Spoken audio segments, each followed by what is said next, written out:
Física, aula 3, reflexão, espelhos planos. Nesta aula, vamos estudar o fenômeno da reflexão, que ocorre quando a luz incide em uma superfície e retorna ao meio de incidência. Isso acontece em superfícies metálicas, planas e polidas. Essas superfícies são chamadas de espelho plano. Temos aqui um exemplo de um espelho plano. O espelho, que a gente conhece, o espelho da casa da gente, ele é de vidro. Só que o vidro, ele não é o responsável pela reflexão das imagens. Ele tem uma fina camada de prata aqui por cima, que é a parte metálica, polida e plana, em cima desse vidro, que é o responsável pela reflexão e pela formação das imagens.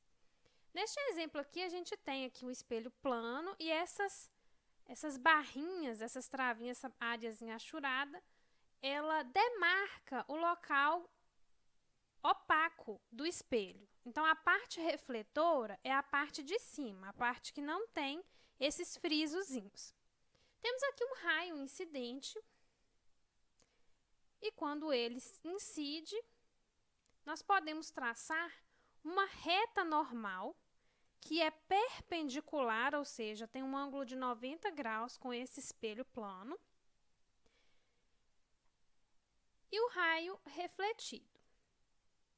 Vamos chamar aqui esses raios de AB, né? Começa aqui no A e B, e esse ponto B aqui até o final desse raio refletido, C.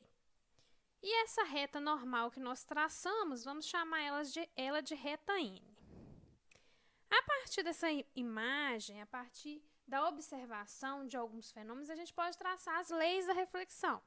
A primeira lei é o seguinte: o raio incidente AB, a normal N e o raio refletido, eles estão situados no mesmo plano, eles são coplanares. O que isso significa?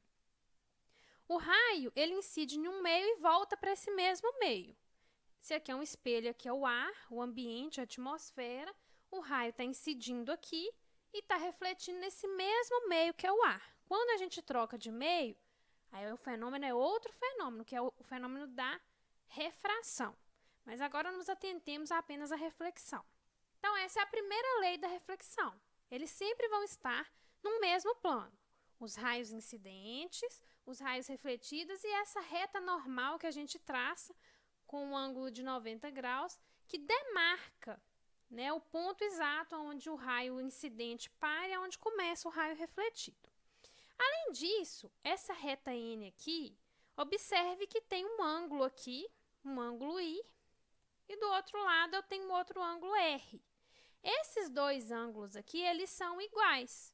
Então, o ângulo formado com a reta N e o raio incidente é o mesmo ângulo do raio refletido com a reta N. E essa já é a segunda lei da reflexão. O ângulo de reflexão R é igual ao ângulo de incidência. Formação de imagens. Como que se forma a imagem? Temos aqui um vaso de flor, o espelho, lembrando a parte achurada aqui é a parte opaca, a parte refletora, essa parte da frente. Temos aqui um observador, um olho. E vamos demarcar como P aqui o ponto onde a gente tem o nosso objeto. Desse objeto são emitidos vários raios. São esses raios incidentes. Quando esses raios incidem no espelho, o que acontece? Acontece a formação da imagem aqui no espelho. E aí, esses raios, eles são refletidos, alguns para o meio, para o espaço, e outros chegam até os olhos dessa pessoa que está observando, e aí sim, essa pessoa consegue enxergar a imagem refletida no espelho.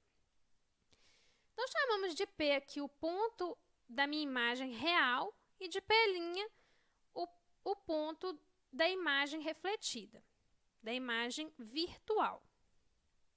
Ponto do objeto real e ponto da imagem virtual.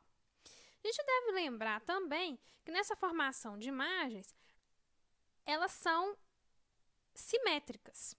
A distância que eu tenho aqui desse vaso de flor até o espelho, na minha reflexão aqui, na formação da imagem, vai ser a mesma distância. Então, se aqui tem 2 metros, é simétrico aqui, a minha imagem virtual também vai ter 2 metros aqui na sua formação. Temos também algo muito importante que é o campo visual.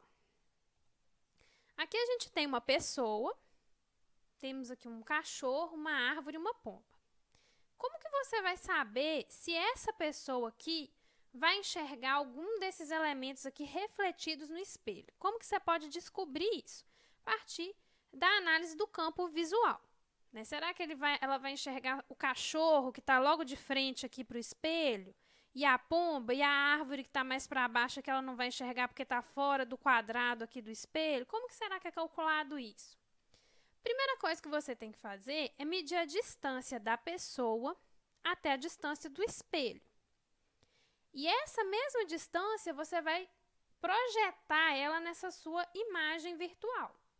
Então, aqui eu tenho o ponto da pessoa, o ponto objeto real, que a gente aprendeu aqui, e temos que essa distância aqui é a mesma distância, porque eles são simétricos, ao ponto da imagem virtual.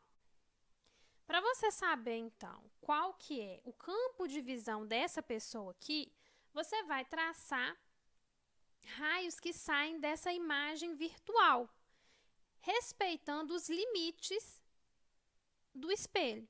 Então, quando você faz isso, olha o que você tem. O raio saindo aqui do olho dessa pessoa, passando pela borda de cima e pela borda de baixo do espelho. Então, esse aqui é o campo de visão. Logo, essa pessoa que está aqui, realmente, o objeto real, essa pessoa que está aqui, ela vai conseguir visualizar pelo espelho que está aqui a pomba e a árvore. O cachorro está fora da área de visão dessa pessoa.